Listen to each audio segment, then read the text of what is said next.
Hello and welcome to Keeping Kith Field Notes from the Prairie. So this is going to be a short episode, I'm guessing, because when I woke up this morning it was negative 22 below zero, and that was the real temperature, not with wind chill. So I'm out feeding the sheep now, but I have a feeling my phone is not going to be able to record very long in this cold. So I wanted to bring you out to be part of the very chilly weather, but obviously the phone is not as resilient as the sheep, who if you are watching, you can see this, but they've got snow on the top of their woolly coats, but otherwise are pretty seemingly unaffected by this level of cold. And it sounds so funny, but if you are from the Midwest or know someone from the Midwest, especially the upper Midwest, then you've heard people say, well, the sun's out and there's no wind, so it's not that bad. And I mean, we're in negative double digits cold right now, and honestly, it's not that bad. Yesterday it was windy, so it was warmer, but it felt a lot colder with the wind. So I think the sheep would agree. They look relatively content, considering that it is, probably right about now, it's probably about negative 15. I'm sure it's warmed up since I woke up. But yes, when we talk about being resilient, this is what we're talking about. So because I actually need to start forking hay, and they're being very, very polite about this. Normally when they see me with the pitchfork, they start talking, and by talking I mean yelling. So I'm sort of impressed that they aren't making a bigger stink about the fact that I'm standing right here and not feeding them. So I'm gonna set the phone down, so you're gonna get a nice view of the bright blue sky. If you are watching, if you're listening, obviously my voice is gonna be coming in and going a little bit, because I am literally gonna be forking hay as I chat with you. So here we go. So every morning and every evening in the winter, I come out and fork hay from a big bale. And that's what they eat. I very rarely supplement with grain, because, well, there's a lot of reasons. We could go into all the details of why I rarely supplement with grain. But one of the interesting parts about living here is our grass. The nutritional value. Not all grass is created equal, basically. In terms of the nutritional value, some grass just doesn't have as much nutrients, calories, etc., just like vegetables. Different types of grasses have different nutrient values, and because where we live there's so little rain, the grass grows more slowly, which is why we're the short grass prairie, not the tall grass prairie, because the grass just doesn't grow as tall. But the good news about that, we can't feed as many animals per acre because it doesn't grow as quickly, but the grass itself is incredibly nutrient dense, because it, again, grows more slowly, so it's pulling more nutrition from the actual soil. So it's the reason that it can be difficult to grow vegetable crops on the plains, especially in this part of the plains, which is pretty far west, west of the Missouri, specifically of the Missouri River. But the good news is our grass is just amazingly nutritious. So yes, there are times, especially when it's cold like this, that I might supplement with a little something, especially if it's later in the winter and the ewes have bigger babies in their bellies. But this time of year,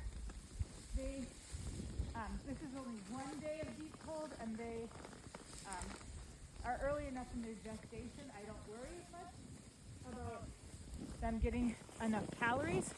And again, different sheep are different too, just like this is true with cattle as well.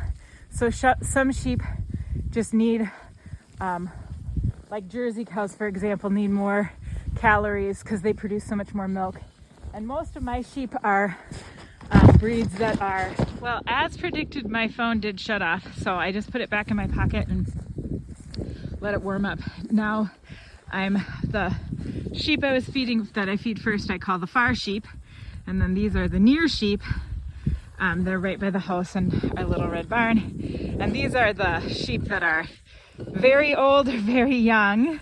So they get a little bit more babying. They get to have a barn, and yeah, they just get a little more attention because they need it. Whereas the far sheep are about a block away, and they are the fit and the young, not babies, but sort of the young adults.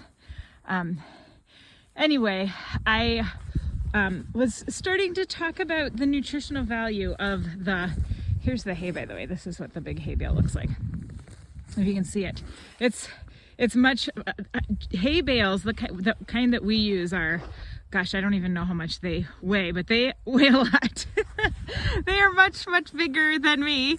And so here's my big pitchfork, and I just pull the hay off of this bale. It's wound. The balers wind the grass, cut the grass just like you'd mow your lawn, and then wind it very tightly into these bales, and then you kind of fork it off in layers.